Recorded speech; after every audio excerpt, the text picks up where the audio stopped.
Hey there, sports history fan. Arnie Chapman here from the Sports History Network. Now, before you jump into this episode, I wanted to share with you an exciting giveaway we have going on with Home Field Apparel. We have a digital $50 gift card to homefieldapparel.com for one lucky fan of the Sports History Network. All you got to do is head over to sportshistorynetwork.com/giveaways to sign up. Again, that's sportshistorynetwork.com/giveaways.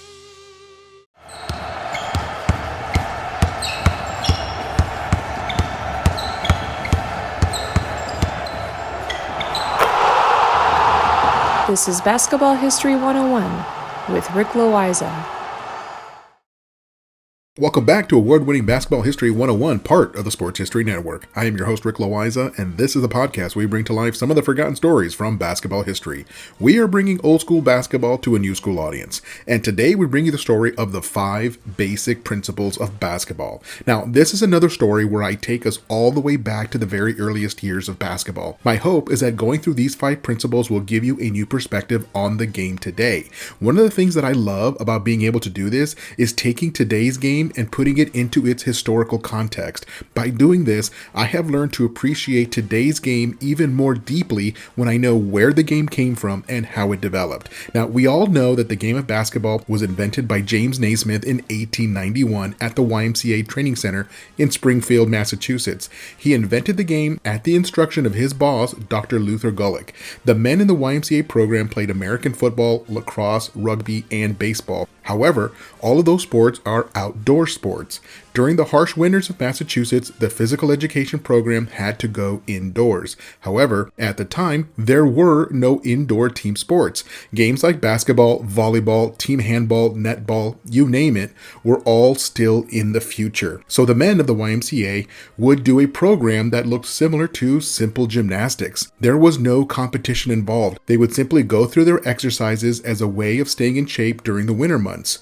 Generally speaking, the men hated the winter because of the gymnastics and the tumbling exercises that they were made to do. They could not wait until spring came so they could go back outside and play baseball. Now that was the reason that Dr. Gulick gave the task of inventing a non-contact indoor game to James Naismith. Also, they had virtually no budget, so the game could not have a lot of equipment. It had to be played using only what they already had available. Now, if you want to hear more detail about how the game was invented, go all the way back to episode 1, where I talk about the invention of the game and the very first game ever played. Now, with that, I want to share the 5 basic principles that Naismith had come up with that guided his thinking as he had to invent a new game from scratch using only whatever equipment was on hand. So I will go through all 5 principles and explain a little bit about each one and why it was important. Now, the first basic principle of basketball is that the ball had to be large. And when I say large, I mean that it had to be large enough that it would require both hands to handle it. And it could not be overly heavy. After all, it needed to be shot at the basket, and that could not be done with a heavy ball. Naismith realized that the ball had to be large enough for one simple reason. Sports that used small balls like tennis, lacrosse, and baseball required special equipment for handling the ball. In tennis, you have to have a racket. Nobody is going to bat a tennis ball over the net with their bare hands. It would make no sense and the ball would not travel very far. The same thing is true in lacrosse. Because the ball is really small, you have to have a lacrosse stick to handle it. The stick has netting at one end that players use to catch the ball and then pass it to a teammate or shoot it at the net. While modern lacrosse does allow a player to use his hands to bat the ball down to control it, nobody in lacrosse is actually passing the ball or shooting it with their hands. Now, we have something similar in baseball. Players use bats and gloves to address the ball. Now, in old school basketball, and by that I mean prior to the 1880s, baseball was played with bare hands, but the rules were different. First, the ball was a bit softer back then, and an outfielder could let the ball bounce once, grab it, and it would still count as an out.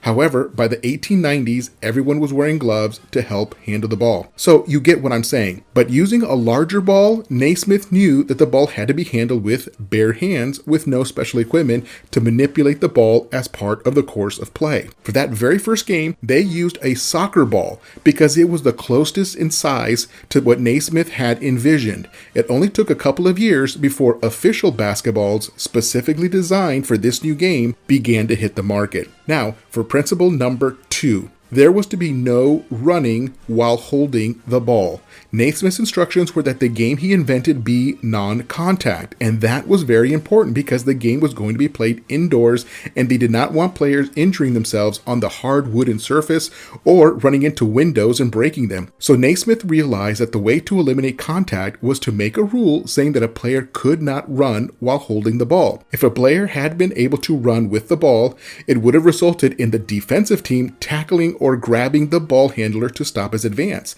This is something they simply could not have. Once a player received the pass, he was to maintain a stationary position and either pass the ball to the next teammate or take a shot. If a player received the ball while running, he had to make an honest attempt to stop as quickly as possible. Eventually, someone figured out a loophole to that rule and started to bounce the ball as he moved around the court. He was not running while holding the ball, and that was a loophole that was exploited, and that is how the modern dribble was invented. But even with the dribble, the principle remains: no running while holding the ball. Now, this is a good place to take a break, and I'll be right back with the rest of the 3 principles that Naismith used to guide how we approached the invention of the game. This podcast is part of the Sports History Network, your headquarters for the yesteryear of your favorite sport. You can learn more at sportshistorynetwork.com. At the Sports History Network, we're all about sports yesteryear, and so we're so pleased to introduce you to Row One, an online memorabilia gallery and shop that brings your sports history to life anywhere. The Row One gallery includes over 5,200 gorgeously reproduced prints of team posters, game program covers, game tickets, advertisements, and more in baseball, pro and college football, pro and college basketball, and more. And any gallery item may be printed in a variety of sizes on wood, metal, canvas, acrylic, or poster paper. And in Row One shop, check out the thousands more of unique items with a retro and historical designs dating back to 1876, including t-shirts, long sleeve shirts, phone cases, mugs, blankets, pillows, towels, and even shower curtains. Go to sportshistorynetwork.com, ROW1, for access to the full Row One catalog and for gallery prints and gift items, plus get a 15% discount off all prints on the Row One Pictorium Gallery with coupon code SHN15. Follow the link on the show notes.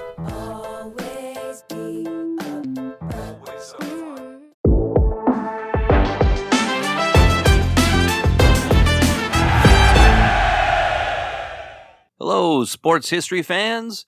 I'm Ross from the podcast Pigskin Tales. You're about to jump into another thrilling sports history moment, but first, let's dive into today's sponsor, just in time for the holiday season. Introducing Art of Words, the brainchild of word artist Dan Duffy from Philadelphia. Dan meticulously crafts stunning images by handwriting relevant words from some of the greatest sports moments in time. These unique, budget-friendly illustrations are the perfect gift, sparking cherished memories and capturing hearts. Choose from city skylines, sports, history, and musicians to find a piece for everyone. And here's the exciting part. For that sports fanatic in your life, gift them a piece of their favorite team or player's history.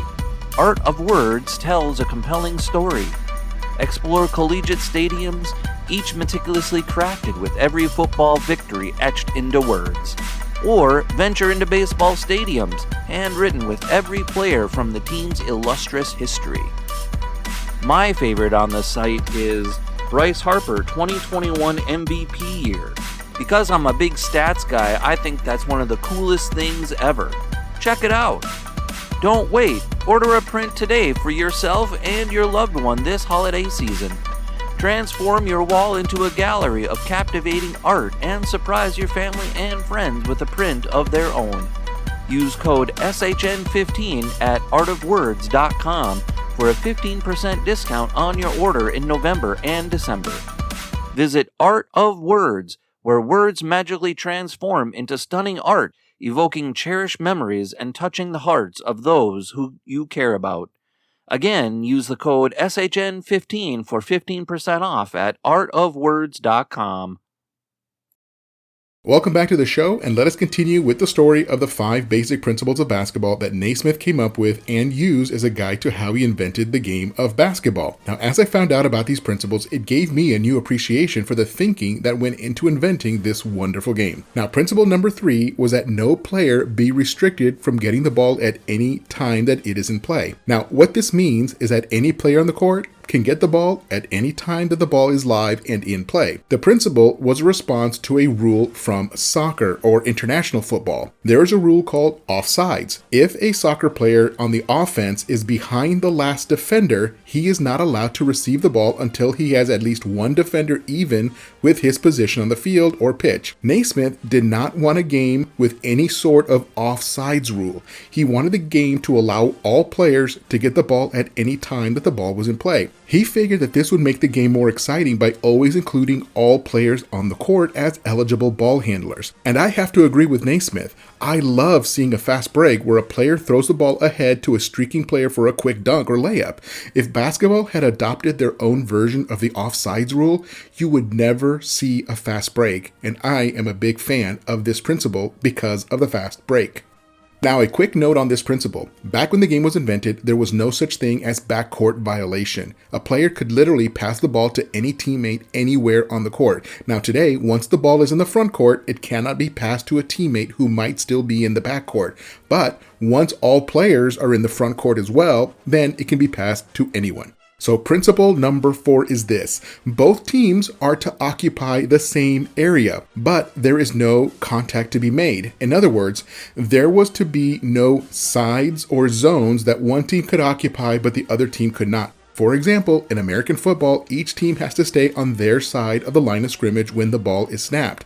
The line of scrimmage cannot be crossed until the ball is in play. In tennis, each player stays on their side of the net for the entire match. Naismith wanted basketball to be more free-flowing, like soccer or lacrosse. There are players occupying every part of the field from both teams, and that is what Naismith wanted for basketball. Of course, in modern basketball, the ball needs to be moved into the front court within a certain amount of time, but even within that, the players are not limited on where they can stand relative to the opponent. Now, the 5th and final principle is that the goals should be horizontal and elevated. In simple terms, this means that the baskets had to be high in the air and the rims had to be horizontal. They could not be vertical like a dartboard. This was also crucial to the game of basketball. Naismith realized that if he had made the goals that sat on the floor like soccer or lacrosse, the players would be tempted to shove the ball into the goal using brute force like they were trying to score a touchdown in American football. The same would be true if they used some sort of end zone. Now, the way to eliminate the idea of scoring by brute force was to move the goals into the air and place them above the heads of the players. Now, this is the real genius of the game. For nearly every other aspect of basketball, you can find something similar that he borrowed from other sports. But when it comes to the basket, well, that was a completely original and ingenious idea. A player could not bully his way to the basket, unless your name is Shaquille O'Neal, of course.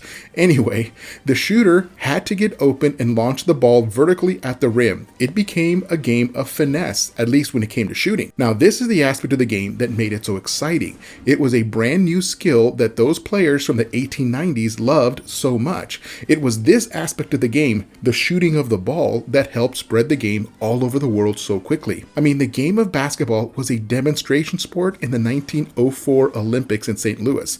This was just 13 years after the game was invented, and it was being played at the Olympics as an unofficial sport. By the historical standards of sports, that is lightning fast. I mean, you try to invent a brand new sport today and see if it'll get played at the Olympics within 13 years.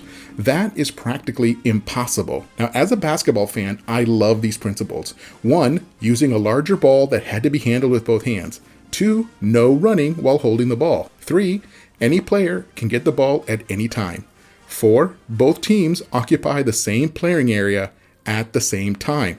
And 5, the baskets shall be horizontal and elevated. Now, all 5 of these principles are still there today. Of course, new rules have been created to further define or clarify principles in certain situations.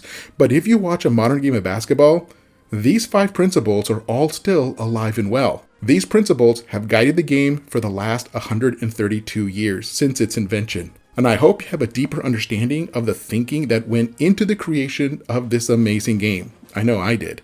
So join us next time when we share the story of Hall of Famer Dennis Johnson. He barely played in high school due to a lack of height and athleticism. However, after he graduated, he grew 6 inches, gained a ton of strength and athleticism, and was fortunate enough to be seen playing pickleball by a college coach. That's next time on Basketball History 101, part of the Sports History Network, the headquarters of Sports Yesteryear. Go to sportshistorynetwork.com to find out more about this and other sports history podcasts.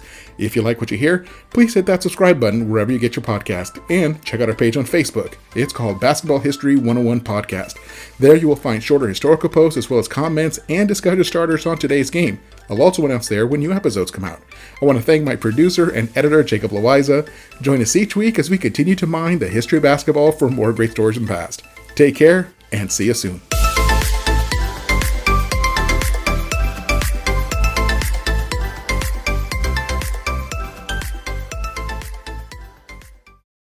Hey there, sports history fan. This is Arnie Chapman, aka the Football History Dude, and I wanted to thank you for stopping by to listen to another episode here on the Sports History Network.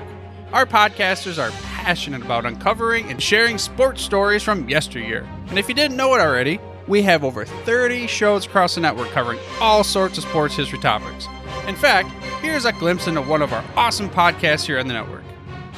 This is Mark Mortier, and if you're a sports history fan like me, tune in and hear me talk about some great sports moments of the past. Growing up during the 1970s, I got to watch some of the most iconic moments in sports history. Hank Aaron breaking Babe Ruth's home run record. Willis Reed limping out of the locker room in Game 7 of the NBA Finals at Madison Square Garden as the fans erupted with a thunderous ovation. The 1980 Miracle on Ice as Team USA defeated the powerful Soviet Union in the Olympics. Listen every Tuesday on Yesterday's Sports. How about that? I bet you're super hyped to go listen to that new podcast, right? Well, to learn about this show and all the other podcasts on the network, head over to sportshistorynetwork.com/podcast. Again, that's sportshistorynetwork.com/podcast. Head over there today to find your next favorite sports history podcast.